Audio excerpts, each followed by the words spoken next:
खबर भवानी खेड़ा से है, जहां भिवानी में मकानों पर हुई प्रशासनिक कार्रवाई के बाद अब कांग्रेस पीड़ित परिवार के समर्थन के उतर आई है। बताया जा रहा है कांग्रेस प्रतिमंडल ने प्रभावित परिवार से मुलाकात कर उनकी समस्याएं सुनी और उसके साथ ही पुनर्वास की मांग को लेकर डीसी को ज्ञापन सौंपा है। बताया जा रहा है कि कांग्रेस नेताओं ने प्रशासन ने मानवीय दृष्टिकोण अपनाते हुए पीड़ित को राहत और उसके साथ ही पुनर्वास उपलब्ध कराने की मांग भी की है।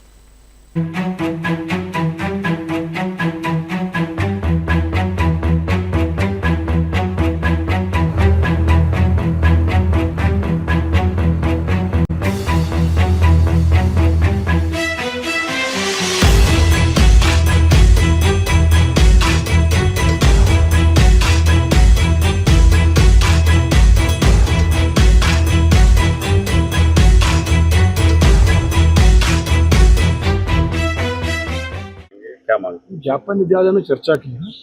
आज हमारे साथ हमारे जिला प्रधान प्रदीप गुलिया जी, हमारा पूर्व में विधानसभा का चुनाव लड़े और इस केस में वकालत कर रहे, पूरी प्रखर आवाज उठा रहे हमारे भाई मनमोहन बोटाना जी, हमारे जिले के उपाध्यक्ष बहन रेणु बाला जी, हमारे उमेश भारद्वाज जी भवानी खेड़ा से, शिव कुमार चांगिया जी, दादा दिनेश पंडित जी हमारे बीच में, अनिल भोल जी, धीरज जी, सभी लोग यहाँ पहुंचे थे। संजय गांधी जी, सभी लोग यहाँ पहुंचे थे।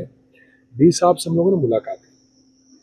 आपको मैं जानकारी के बता दूं, बोटाना साहब ने इस केस में वकालत की और कोर्ट का ऑर्डर भी आया है कि इन परिवारों को रीइंस्टेट किया जाए।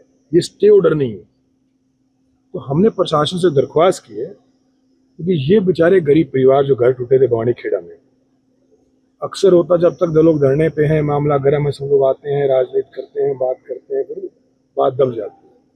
लेकिन हमारा हमेशा से एक मकसद था कि इन परिवारों का घर इन्हें वापस मिले।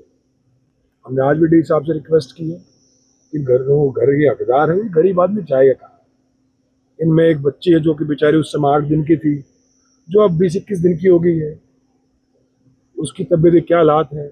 उन परिवारों को वहां से डिस्प्लेस करके भवानी खेड़ा में धर्मशाला में डाल दिया गया और वहां कोई उचित व्यवस्थाएं नहीं उन लोगों को। और मेरा कहना मानवीय तौर पे सरकार को भी, प्रशासन को भी, मैं भवानी खेड़ा के विधायक कपूर वाल्मीकि जी से बार बार मैं कहता हूं उनको भी कि बड़ा निशान, सवाल निशान तो उनके ऊपर है कि उनके वोटर, उनके वर्कर थे ये लोग।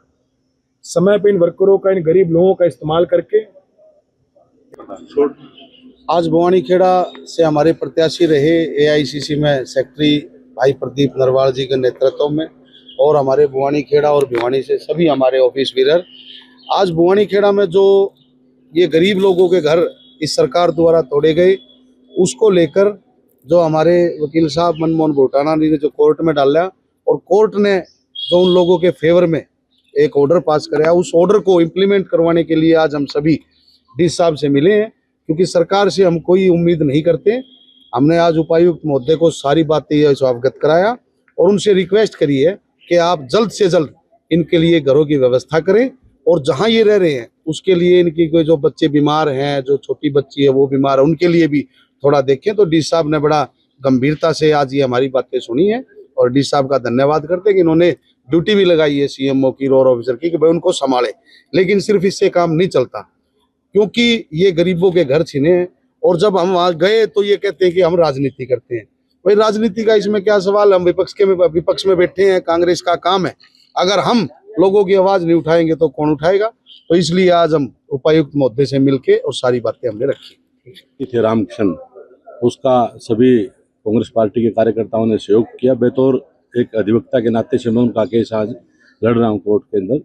तो उसके अंदर माननीय अदालत ने जब सारी पीड़ित की व्यथा जो मैंने बताई कि इस तरीके से इन्होंने जो नोटिस दिए थे वो खसरा नंबर 266 के दिए कि 266 नंबर खसरा में आपका अवैध कंस्ट्रक्शन है, और हमने जो रिप्लाई दिया वो दिया कि हम 266 के अंदर है नहीं, हम तो 295 नंबर खसरा में हैं, और वो करीब वहाँ से जहाँ पे कोई निर्माण कार्य किया जाना है कोई किसी प्रकार का, उससे काफ़ी दूर है।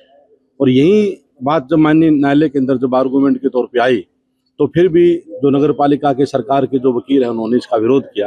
तो मैंने वहाँ पे सीधा सा प्रश्न और एक सीधी सी अपनी एप्लीकेशन लगाई कि हम माननीय अदालत के अंदर लोकल कमीशन की एक एप्लीकेशन लगा देते हैं, लोकल कमीशन अपॉइंट किया जाए और वो वहाँ का जो सारी एग्जैक्ट रिपोर्ट है वो लेके माननीय अदालत की टेबल पे रख देगा। तो माननीय कोर्ट ने वहाँ पे तहसीलदार साहब भवानीखेड़ा और गिरदावर को लोकल कमीशन अपॉइंट किया और उनकी जो रिपोर्ट आई उसमें यही आया कि ये जो जगह रामकिशन और अन्य जो लोग थे, जो उनके मकान बने हुए हैं वो 295 नंबर खसरा के 7 नंबर एक किला में बने हुए हैं, जबकि जो कुछ निर्माण पार्क का है या और कोई निर्माण है तो वो 266 नंबर खसरा में है। यानी कि जिस खसरा के अंदर 295 के साथ में मकान तोड़े गए वहाँ किसी प्रकार का निर्माण कार्य होना